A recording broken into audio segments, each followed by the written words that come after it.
आज तक हमें जवाब नहीं मिला कि 2023 में पुंछ में जो आतंकियों ने किया, 2 अक्टूबर 2024 में गांधरबल में जो किया, गुलमर्ग में अक्टूबर 2024 में जो किया, पहलगाम में अप्रैल 2025 में जो किया, उन आतंकियों का क्या हुआ, वो कहां है?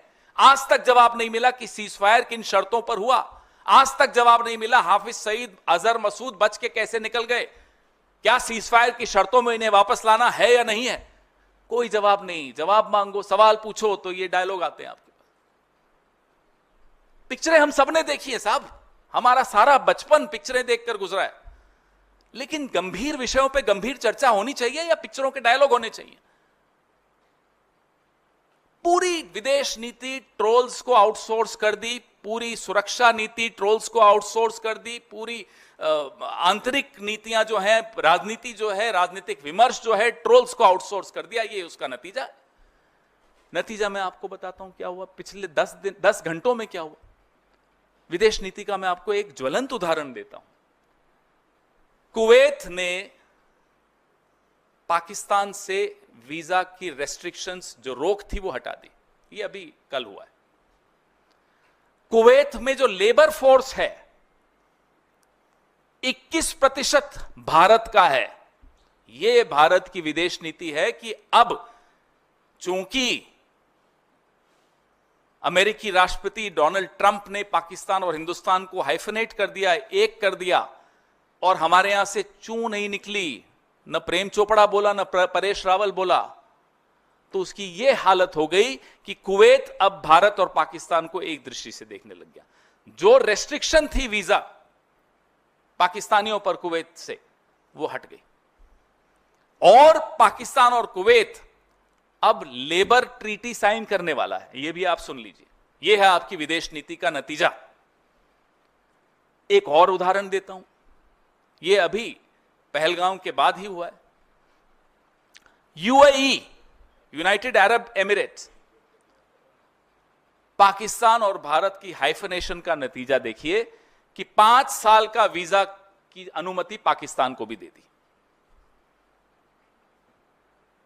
यह स्थिति अब हमारी विदेश नीति की हो गई है। हम रोज कह रहे हैं, पिछले 1 महीने से कह रहे हैं कि साहब, एक नेपाल और भूटान तक नहीं बोला जब भारत पर संकट आया।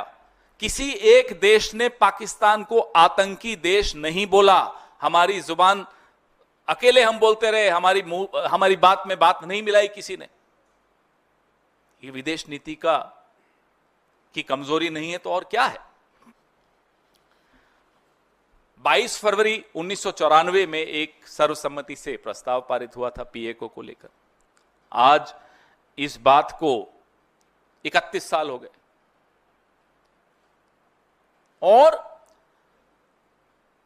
इस 31 सालों में बहुत कुछ बदला है, बहुत कुछ हुआ है, लेकिन जो मई 2025 के इस द्वंद्व में मालूम पड़ा, वो बहुत चिंता का विषय है कि कैसे चीन और पाकिस्तान एक होकर टेक्नोलॉजी के माध्यम से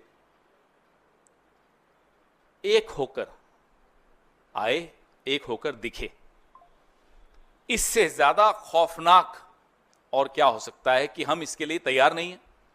हम इस बात को एड्रेस नहीं कर रहे क्योंकि ट्रोल्स को समझ में नहीं आता। सब कुछ तो ट्रोल्स निर्णय लेते हैं। हमारी नीति क्या है, हम इसका कैसे जवाब दे रहे हैं? हम हाइफनेशन होने दे रहे हैं, हम अलग थलग होते चले जा रहे हैं विश्व समुदाय में। अभी कल ईरान ने खुलकर पाकिस्तान को बोला, और ये वही ईरान है जिसके खिलाफ आपके ट्रोल्स टीवी पे, जिनको ये लोग भेजते हैं एक्सपर्ट बना बना के, आपने देखा पिछले 1 महीने में उस एक ट्रोल नहीं, अनेक ट्रोल हैं, ईरान के ऊपर कितनी भद्दी टिप्पणियां की।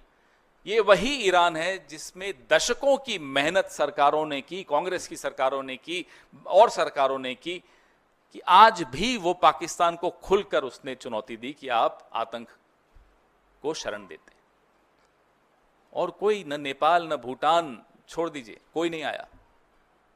तो ये सब बहुत गंभीर विषय हैं जिनको मुझे नहीं लगता कि सरकार बहुत गंभीरता से इसको एड्रेस कर रही है।